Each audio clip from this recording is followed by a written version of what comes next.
beautiful house, huh? Yeah. I mean, this is exactly what I will be buying one day. I don't know about all the whiz-bang stuff that they got in here, but apparently it's got solar, and we had a picture of that on a computer somewhere. It's got geothermal. It's got it retains water, rainwater to irrigate the entire area. I mean, it's extremely sustainable, and it's LEED certified. So I think there's some paperwork hanging around if you guys want to take a look at that. It's super insulated. But thank you for coming. Solarize Decatur-DeKalb. My name is Moreland. I'm with Solar CrowdSource. Solar CrowdSource is part of a coalition that's putting this on. The other members of the coalition are the Decatur Environmental Sustainability Board. We've got Environment Georgia, GIPL, which is the Georgia Interfaith Power and Light, the Georgia Sierra Club, which we could all give a round of applause real quick for putting this on today. Very nice.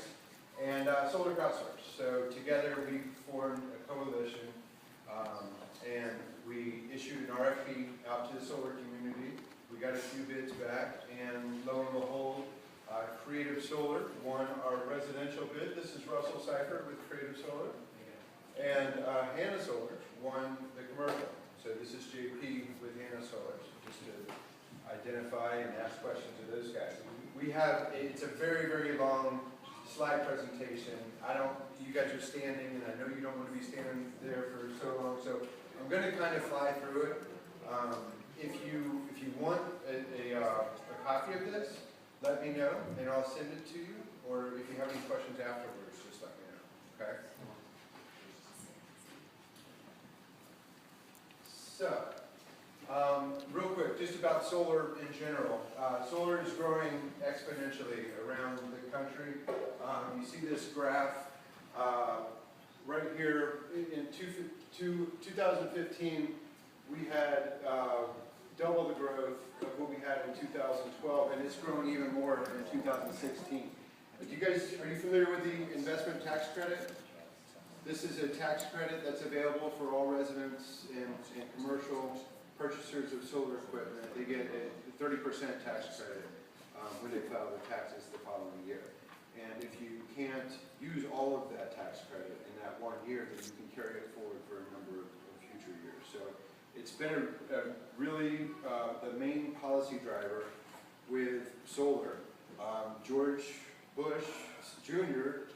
Is the one who actually wrote that in, and then it was just extended. So that's where you see all these ITC extended. It was originally set to expire at the end of this year, but through the omnibus tax legislation that went through in December, they extended it for another 5 years. So that, for the solar industry, gives us a really good glide path toward bringing the prices down and doing more solar.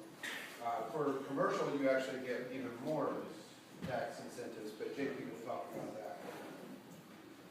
Also, solar is creating jobs. I just want to point out here, you hear a lot about the coal mining industry going out of business and the hardship on those communities, which is real stuff. But solar is more than making up for a lot of that. You see the increase over the years.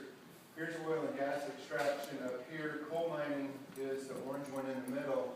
And so solar is really, in terms of being a job creator, is taken off quite a bit in the United States. It's led by falling prices. So this gentleman here, he bought a system back in 2005 or 6, and we were talking about it earlier, and he paid $8 a kilowatt for that system.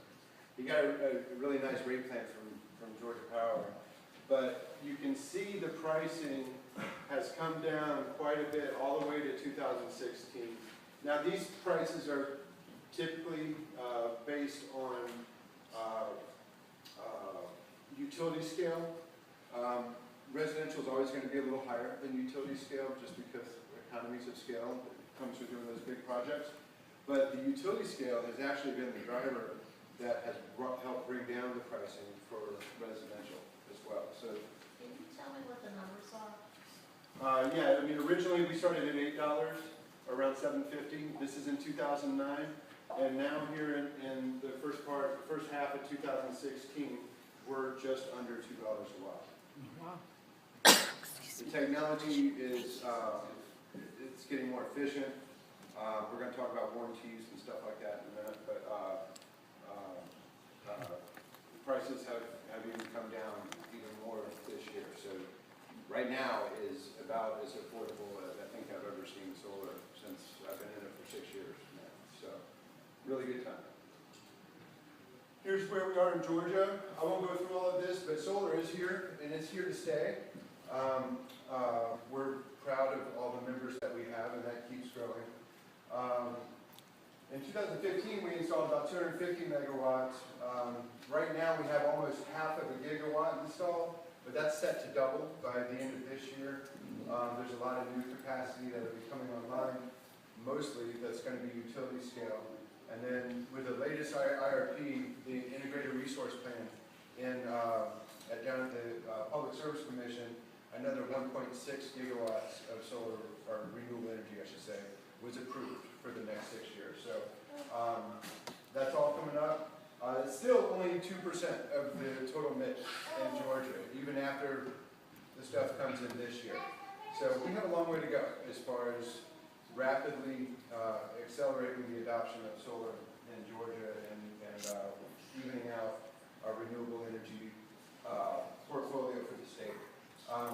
There is a good 10% of hydro, and there's a couple of other what they call renewable energy sources, but solar is still has a long way to go in Georgia. 66 installations in DeKalb County so far. We're looking to either double or triple that. This number includes both residential and commercial. So the total capacity is about over 4 megawatts in DeKalb County right now, and we have 23 firms here. So I don't know if you're going to see more of it if you haven't seen a lot already, but DeKalb is square and Decatur is square in the middle.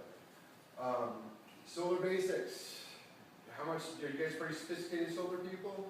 I'll go through this real quick. The sunfall light comes from the sky, hits the panels, it generates electricity, that's direct current electricity. Then that energy is sent to an inverter that inverts the direct current into alternative current. So now the energy is compatible with our homes and devices and the utility grid.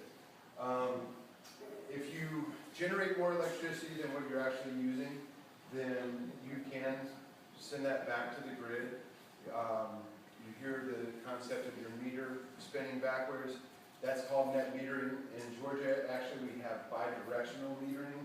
So your meter won't spin backwards. They'll have another reading of how much energy you're sending out, and you'll get a wholesale, or what they call avoided cost for the energy that you send out. Right now in Georgia, it's around 4 to 4.5 cents per kilowatt hour. And so at least it's not going to waste. You're getting some kind of credit for it right now. Solar is now cost competitive with traditional renewable sources, including coal and natural gas. I mean, the utility scale stuff that's going on in Georgia right now is some of the cheapest, or I should say inexpensive solar being installed. And it's very cost competitive with coal, with nuclear, and natural gas. The difference is the price is going to stay where it's at with solar, because once you build it, you're getting free, your fuel source is the sun, so you're getting free fuel source for the entire time. Long time to turn, and allowing more solar onto their grid and adopt. Right now, if we want to do anything about the environment and try to head off anything with climate change, it's up to us. The utility companies, they're working at it. Some utility companies are doing better than others, but really the change that needs to happen is the utility companies and the regulators.